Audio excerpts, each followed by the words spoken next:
White whiskey, an unfinished spirit. Hi, I'm Jennifer Garrett, and I'm a student at the University of Kentucky in the Distillation, Wine, and Brewing Science class. Today, I would like to tell you about a spirit called white whiskey. What exactly is white whiskey? White whiskey is basically an unaged bourbon or rye whiskey that uses about the same mash bill as the other whiskeys. After distillation, the liquid must be put into a barrel, at least for a moment. It has not spent very much time inside of a barrel, so the colors and flavors that the barrel imparts on the beverage are absent. White whiskey is a clear, alcoholic beverage with a light and sweet corn taste. White whiskey is called by many names: White Lightning, White Dog, Unaged Whiskey, New Make, Straight from the Still, and Moonshine. There are many names for it, but the actual requirements are there for a spirit to be called a whiskey. Whether whiskey requirements apply to the clear spirit depends on the process by which it's made. All whiskey must at least touch the inside of a barrel, and for some of these names, the classification of whiskey just doesn't really apply. The early history of whiskey brings to mind images of bootleggers, police chases through the hills and hollers, and mobsters. But the history of white whiskey actually begins way before all of those eras. More than 200 years ago, brave pioneers distilled whiskey using traditional methods.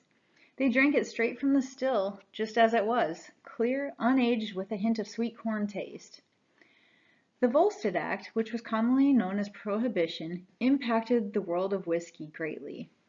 The U.S. government placed a ban on the production and the sale of alcoholic beverages from 1920 to 1933. The prohibition of alcohol production and sales led to the increase of illegal backwoods stills and speakeasies, which were a secret type of bar. The quick-to-make clear liquors like white whiskey were fast and easy to produce to appease the growing number of underground liquor sales. The problem was that the alcohol that was being produced and sold wasn't regulated by anybody. As a result, anything, literally anything, could be put into these liquors. After Prohibition, the Federal Alcohol Act of 1935 created rules that legitimate whiskey producers needed to follow. According to the Cornell Law School, the U.S. requirement for a whiskey is an alcoholic distillate from a fermented mash of grain produced at less than 190 proof in such a manner that the distillate taste has the aroma and characteristics that are generally attributed to whiskey. Must be stored in oak containers and bottled at not less than 80 proof.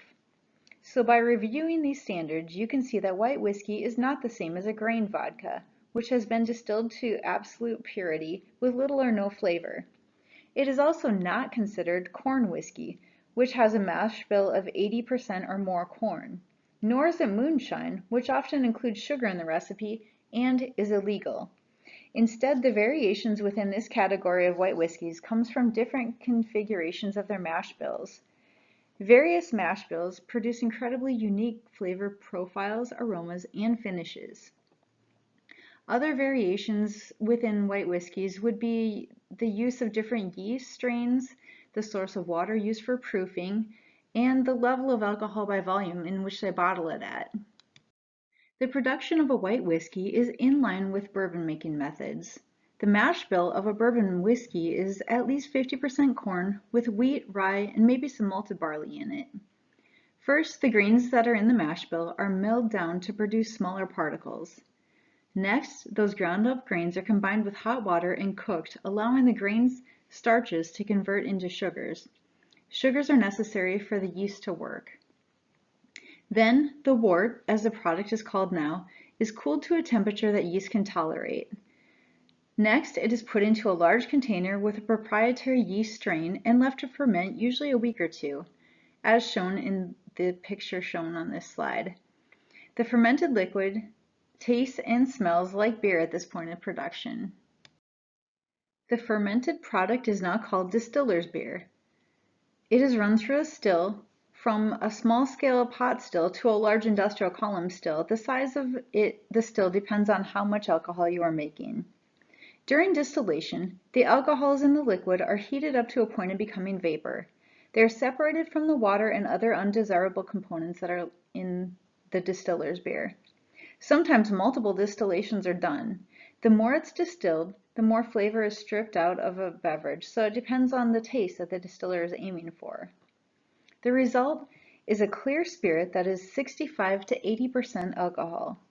For it to be classified as a whiskey, though, the distillate must at least touch the inside of an oak barrel. Water could be added to proof it down to a lower level of alcohol by volume. And finally, it's bottled and sold. White whiskey is finished just before the aging process that gives regular whiskeys the amber color and deeper flavors we're familiar with. It lacks all of the complexity in smells and flavors that barrel aging imparts on a whiskey. A good tasting white whiskey can display the talent of a distiller. If the unaged product is good, then the aged one should be even better. Why produce white whiskey? White whiskey costs about the same as a mid-range bottle of bourbon, but the production of it is much quicker and it costs just a fraction of what bourbon costs to produce. Also, there's no product loss to angel share. The angels don't get to take their portion of evaporation that occurs during barrel aging.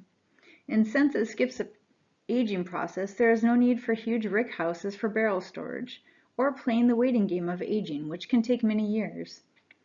Not to mention, it saves the distilleries huge sums of taxes that are paid in some states like Kentucky on their aging spirits.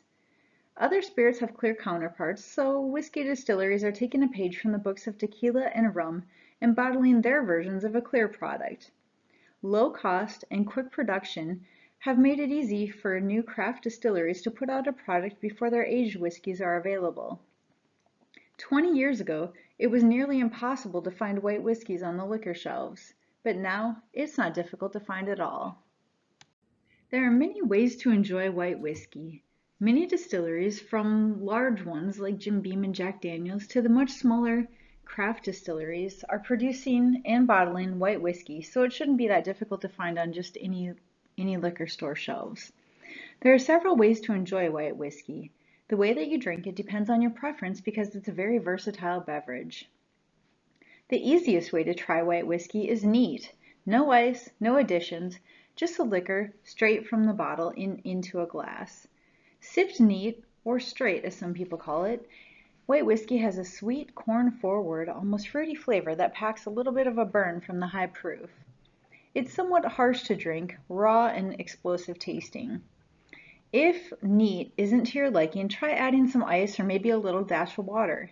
The heat or the burn from the alcohol balances out into a more mellowed beverage. The most popular way to use white whiskey, though, is in a cocktail. To make a refreshing cocktail, white whiskey is typically used in place of other clear, neutral spirits such as vodka, white tequila, or white rum. Some mixologists have replaced different clear spirits with white whiskey in order to create new versions of old classics like the mule, the old-fashioned, the mojito, or the tonic.